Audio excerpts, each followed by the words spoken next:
Hello, folks, and welcome to episode 2 of the Tubecast. I'm, of course, your host, 13, and we got a good show for you guys today. We're gonna talk about a bunch of stuff, and hopefully we're gonna get into some interesting discussions. So, without wasting any more time on intros, here we go. Roll the opening.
All right, and we're back from the opening there. Anyway, we're back, and the first story is the Obama-Cuba story. This one is by Stephanie Condon of CBS News. This was posted on December 17th, 2014 at 11:05 a.m. That's oddly specific.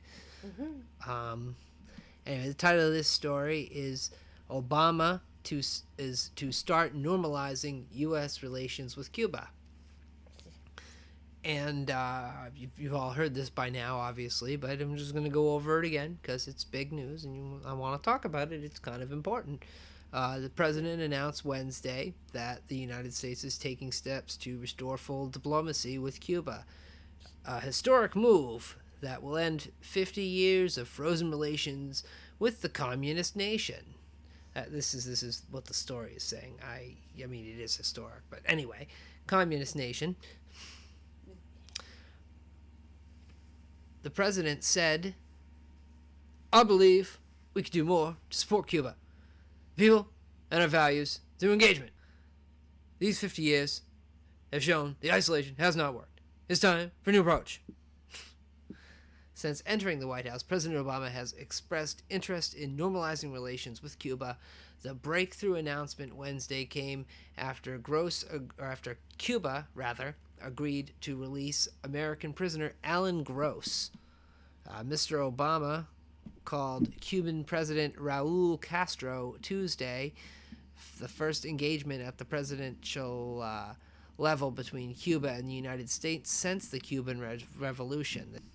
They met to discuss the release of Gross and one other man characterized as a U.S. intelligence asset, as well as the United States release of 3 Cuban intelligence officers. They also discussed areas of potential cooperation between the two nations, including counterterrorism efforts.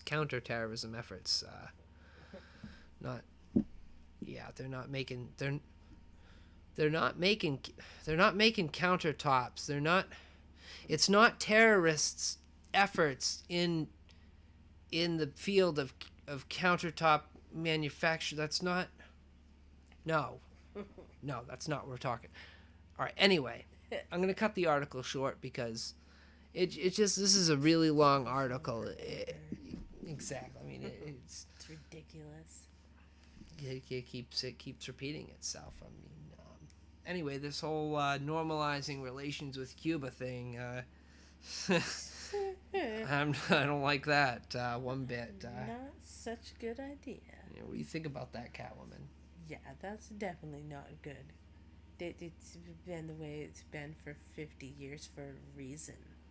So we did that because we don't want to support an evil dictatorship. Dictator. It's a Those dick and a potato. evil dick potato ships Dictator. and evil dictators. That's right. Oh, no, that would be gross. No one's buying that off the shelf. No. Dictators. Take that off the screen. I don't want to see that. You love it. Oh, we're not going to get away with that. Just there. Thank you. Damn Just the channel graphics, please, for right now. Dear God, what was I saying? Dictators are disturbing. Uh, For many reasons. for many reasons. But seriously, Cuba is not. They're not They're not nice people over there.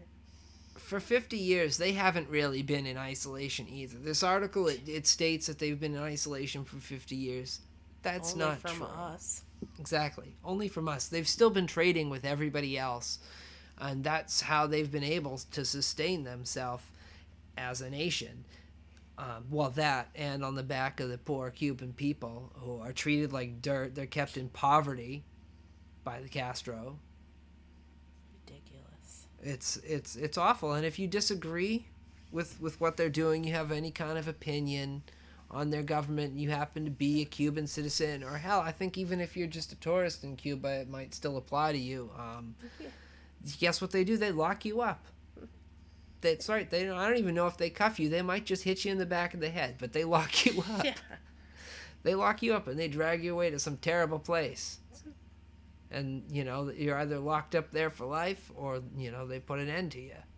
Because you had a different political belief than what they held. You wanted to speak out against the state. Yeah. This is how communism works. This is how dictators run things. It's not good. Not good at all. It's that old saying, power corrupts. Well, yeah, that's proof of it. Yeah. It's a revolution of communism. Yeah. It's the worst kind. Yeah. And here we've gone and we've normalized relations with them. So now all our money, I'm speaking for America right now, because not for all of America, not all the, maybe just the Purple Mountain's majesty, maybe, but that's right. Speaking from an American point of view, from a country that has isolated them from itself for 50 years, I think it's a good thing that we were doing that. I don't think we should be normalizing relations with them. I think it sends the wrong message. It sends them the message that we give. We give up. You know what? You guys win. Communism wins. Sure. We're supporting them. Yeah. They've done nothing to change. People wring their hands about Guantanamo Bay. Guantanamo. Guantanamo. The Gitmo. Yes. The club Gitmo. with people wring their hands about the torture and what we do over there with the water. Did you know they have flat screen TVs in Guantanamo? Did you know that? That's better TV than I have. That's pretty bad. Yeah. And the force feeding was just so they wouldn't die, it's not like they're doing it to punish them. They're doing it to sustain them because they're trying to die. Ridiculous. Oh no, they're trying to make me eat.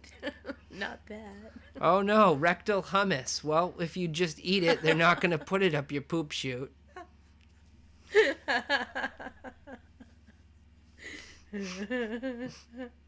And I'm sorry, it's just, I find it hard to feel bad for people who orchestrated the death of so many innocent people over nothing but religion. Yeah, that's wrong. I feel, did people say that it's terrible? Well, what about choosing whether to burn to death or to jump to death when the building's burning down because someone's crashed a plane into it?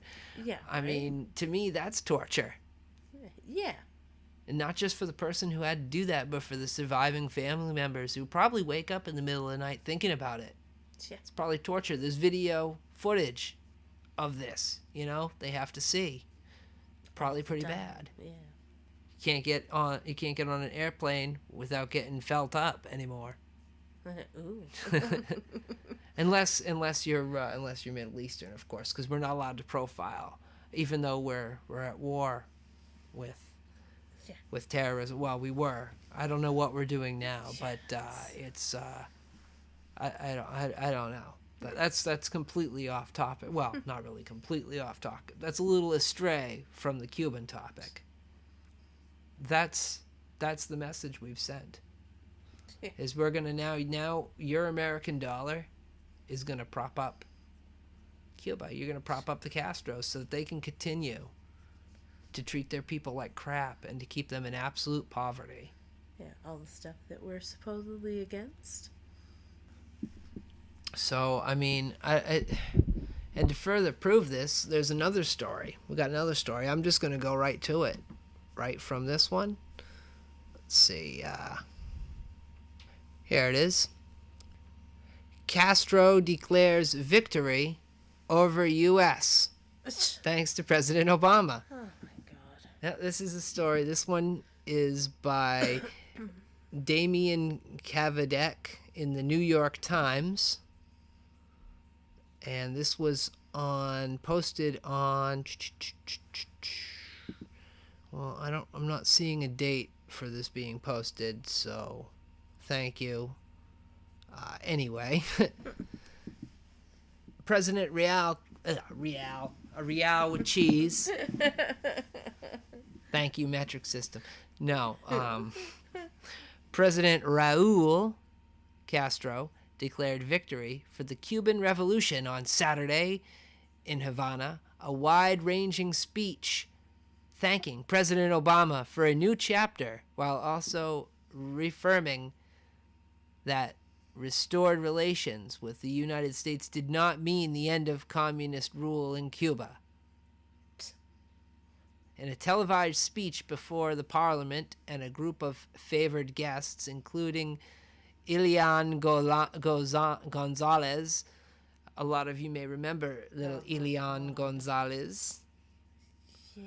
Little Elio Pizza. No, Elian Gonzalez, the subject of the tug of war in the 2000 battle between Cuban exiles and Havana, and the 3 men convicted of spying in the United States who were released as part of this. Wait a minute, what? I'm confused. Let's start over again. In a televised speech before Parliament and a group of favored guests, including Elian Gonzalez, the center of a tug of war in 2000 between Cuban exiles and Havana, agreement announced on Wednesday. Mr. Castro alternated between conciliatory and combative statements directed at the United States. He stoked the flames of Cuban nationalism, declaring near the end of his statement, "We won the war." But he also praised Mr. Obama for starting the biggest change in United States Cuban policy in more than 50 years. So there's that. So congratulations. We forfeit. We lose. We now support communist dictators about 90 miles off of the coast of Florida. Real nice. Don't worry. You'll be able to get your Cuban cigars now. Ooh. I think they're going to allow you to take like a maximum of 4 or something. I heard that don't take that to heart or as gospel if you're so inclined to take gospel. But I think there's going to be a deal like that. I mean, you're not going to be able to bring back, however much, whatever you want from there. But, there's a lot of people that think that this is going to be like a big deal for people who are into classic 50s cars. Because did you know about this, Catwoman, about the 50s automobiles? in Cuba? I know you're I you're did not not. not much of an autophile. Not so much. Is that a word? An auto. I don't like words with file in it. It sounds petorific. I was gonna say. Car molesters. It's no, we need the sexual harassment panda. It's anyway. You're not an auto enthusiast, is what I'll say. But a lot of auto enthusiasts, people who are into restoring classic cars and things of that sort, get all excited when they hear about this, and they say, "Oh boy, we'll be able to get our hands on some rare condition classic cars, and oh, the Cubans, they're so lucky because maybe they'll get some parts for their old cars, and they'll be able to." No, that's not gonna. These cars are rust buckets. These cars are POSs. These are nothing. Right. I mean, think about it. They've been on the road since Cuba's been. They've been on the road for 50 years. Yeah, that's a long time for a car. I mean, we're talking soda bottles for fuel lines. Yeah. We're talking. I mean, this is worse than bubblegum and shoelace here. And Yeah, not good. people say, "Oh, it's a nice climate. They don't have salt on the roads. They're not going to rust out." No, Yeah, they're gonna rust out after 50 or more years. Doesn't matter how nice the climate is. exactly. 50 or more years. They're rust buckets. They got holes in them. They're like it's probably like the Flintstone car. You get in there and You gotta run to make it work. you got to run to make it work. Of course, there's a hole in the floor right there for you. In fact, older cars, classic cars from that era to about the 1980s, early 1980s, notorious for the floors rusting right out completely. In fact, I, growing up, had a 83 or 84 Escort. I can't remember the year. Ford Escort. Exactly like a Flintstone mobile. I mean, it had an engine and it worked and everything, but we had to put a piece of sheet metal down on the floor to keep our feet from going through the floor because there was no floor. You look down, you could see the lines on the road if if you're changing lanes. But that's what they're notorious for. So these cars aren't going to be in mint condition, and you got to think they don't have access to the proper parts. So these are all jury-rigged parts, things that don't even belong in a car. No. There's nothing. There's no positive to any of this. People think this is a positive thing. This is going to hurt the Cuban people too. It's not going to help them. No. They wouldn't let anything help them. The government wouldn't let anything help them. The Cuban people get whatever they get from the communists. The government provides for them. That's their source of prosperity, is the government.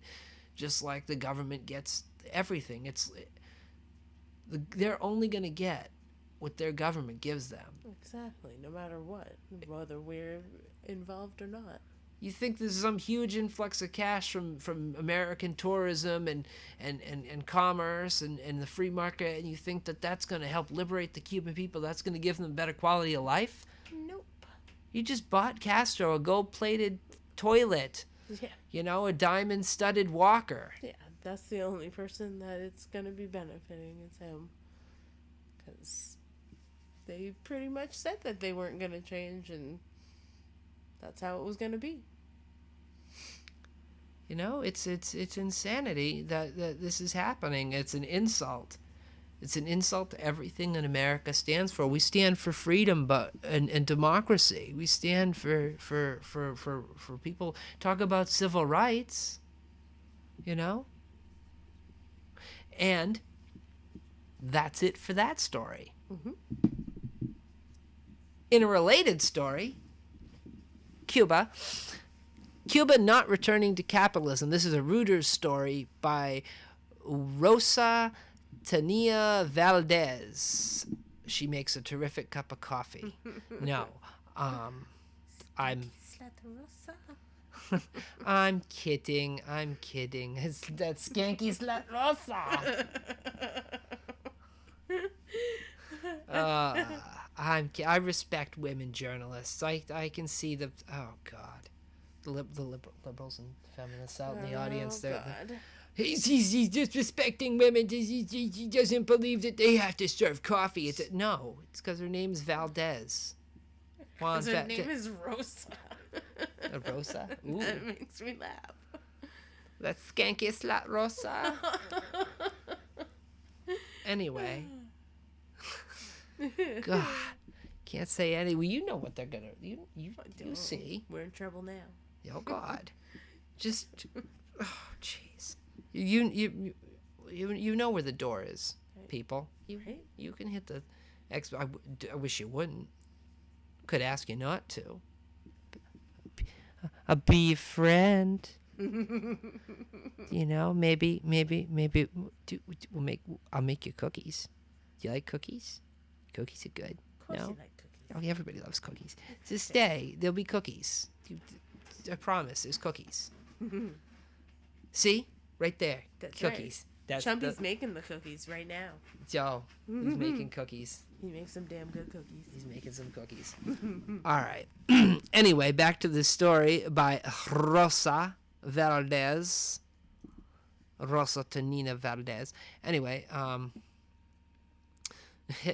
the story's so nice she had to state her name twice. Havana, Reuters. Cuba will defend its socialist principles and will not return to capitalism just because it is agreed with the United States. The daughter of President Raúl Castro said, dispelling any notion that the U.S. companies would be free to roll into Cuba. The people of Cuba don't want to return to capitalism. Mariela Castro, a member of parliament, told Reuters on Friday. Oh, see, you get to be his daughter and you get to be a member of parliament. Pretty sweet, huh? Oh. Nepotism much? Just a little. Anyway, that's what she said Friday to Reuters. This is, I told you when this was posted, right? I think I said this was the 17th. I'll tell you later. I don't want to look. That's just the way it is. Anyway, Cuba and the United States on Wednesday agreed to end more than 5 decades of animosity. That's 50 years for those of you that weren't paying attention in the other story. Cuba and the United States. Yes, that's right. They've reestablished full diplomatic relations. U.S. President Barack Obama Yeah. also said he intends to remove some sanctions against Cuba and work with the U.S. Congress to end the economic embargo. But even if all U.S. barriers to Cuba were lifted, any U.S. companies would still need permission from Cuba's communist government to do business on the Caribbean isle. We've been at this for 56 years, and we love saying that we are a country in revolution trying to create socialism, and we form part of a single party called the Communist Party, Mariela Castro said. Under Cuban's foreign investment law, overseas companies are welcome but need to negotiate agreements with Cuban state companies or the government to do business. Cuba almost always demands a controlling stake, which has discouraged some companies from, elsewhere in the world from investing. So, I'm not talking about the U.S. right now. We're talking about everybody who's been dealing with Cuba, like I just said in the last story. I'm talking to you. Weren't paying attention. Last story. Yeah. Imports to Cuba are administered by state holding companies, meaning that U.S. companies would not be able to simply find a buyer and ship goods in. So this isn't easy sailing like many of you think it's going to be. Sorry. That's how communists are. The government wants all that money from themselves. They don't want it to end up with the people. See, we in America have a free market where the money, everybody gets a little bit of it. It's not all the government to dole it out to everybody. I mean, I know that's what King Barack would like, but King Barack. That's what the man wants, wouldn't you say? It's true. It really is. Because if he was that against that kind of stuff, then he wouldn't be making friends with Cuba. Not to mention everything he's been doing the last 6 years. Oh, God. It's been the furthest you can get from someone who's got capitalist ideals and the best in mind for the country. I mean, let's face it. Look around, people. Come on. If you don't see it, the writing on the wall, then you're in denial, my friends. That's very true. No, not the. I'm not trying to be street. It's no, not the Nile, not done. Denial. It's a. You think you're so funny with your graphics, which you. Damn it. No. Denial. It's not a river in Egypt. Well, I mean, the Nile, but shut up. That's not even a funny joke. That's so old. It's not even. Nobody's laughing. They're all saying that's. Oh, yeah. Okay, whatever. Anyway. Jeez. Oh. That's the state of the whole Cuban thing. Basically, is it's just a big prop up to Cuba because we have a socialist president. As weird as that sounds, It's true though. it's I hear the unsubscribe button being hit over and over again, but that's okay. It is what it is. Don't be mad. You're either with us or you're not with us is fine. You can listen or you can't listen. We're here either way, so enjoy, folks. That's it for the Cuba talk. All right, and this story is an AFP story. It's from the December the 21st. A series of tremors has Florence concerned for its David. Let me explain. For those of you don't know what this is a reference to, there'll be a picture. I'm sure someone's put a graphic up at this point. Did you put? Okay. People, they're afraid for the statue, Michelangelo's David. They're afraid that these tremors are gonna knock it over. They're worried about David and his little David. Anyway, in Rome, more than 250 minor tremors have rattled the Florence region over the past 3 days, sparking alarm in Italy over the safety of Michelangelo's David statue. Which, he's what do you think about that, Catwoman? Michelangelo's David? That's something. That's yeah. Wouldn't want to break off his package. Oh my God, could you imagine they're gonna have to glue it back on? No good when you have to glue your wiener back on. Yeah, just ask the kid from the Goonies.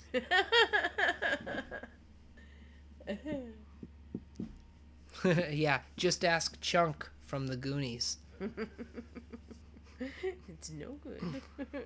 According to the Institute of Geophysics and Volcanology, that's the study of volcanoes, not the study of Vulcans. There's no, they're not just... No, Spock's not involved.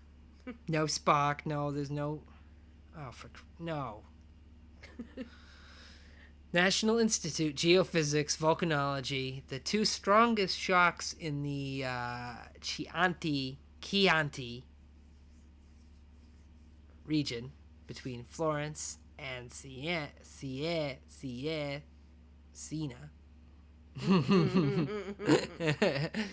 All right, Lorraine. See it. No. Anyway, these tremors, these have registered a 3.8 and a 4.1 on the Richter scale. Though many others recorded earlier Saturday had reached a 3.5. So that's a big deal.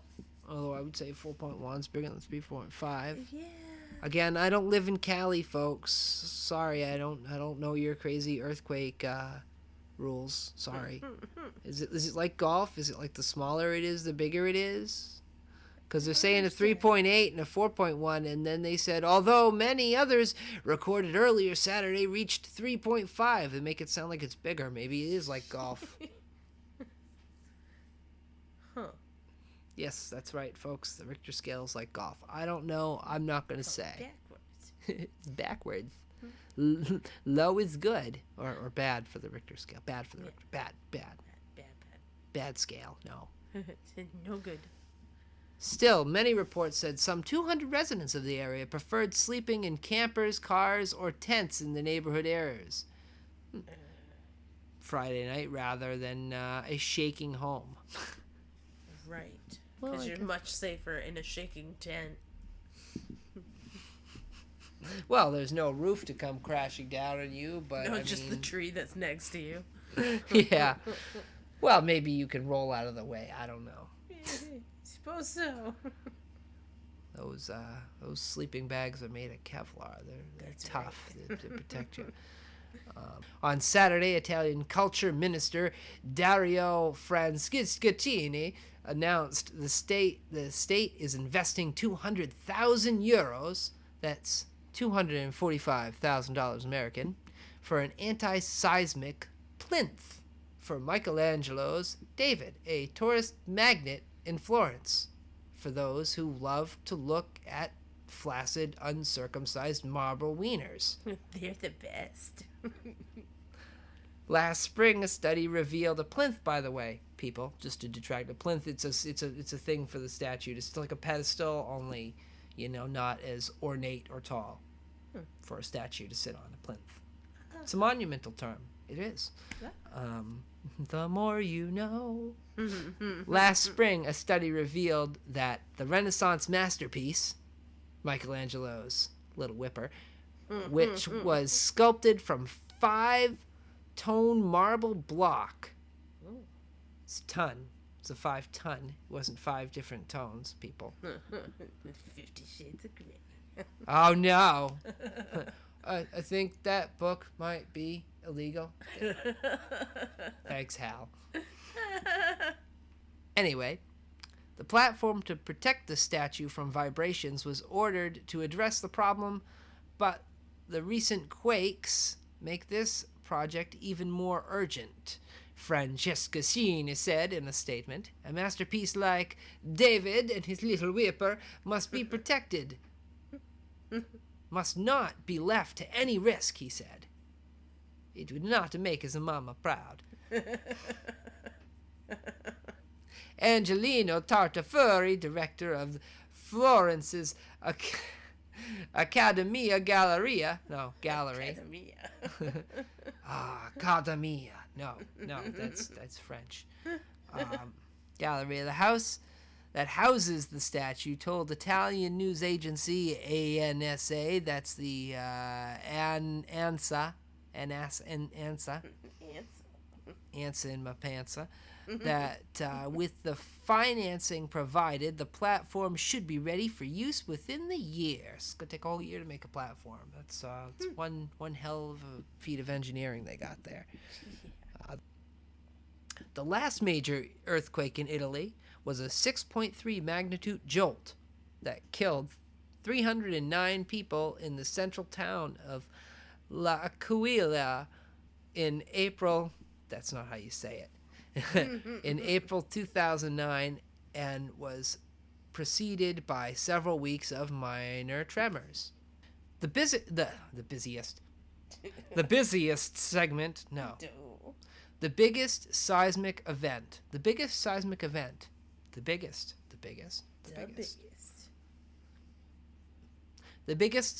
event in recent history in the Florence region dates back to 1895, when a quake with an estimated magnitude of 5.4 provoked considerable damage in the hills to the north of the city.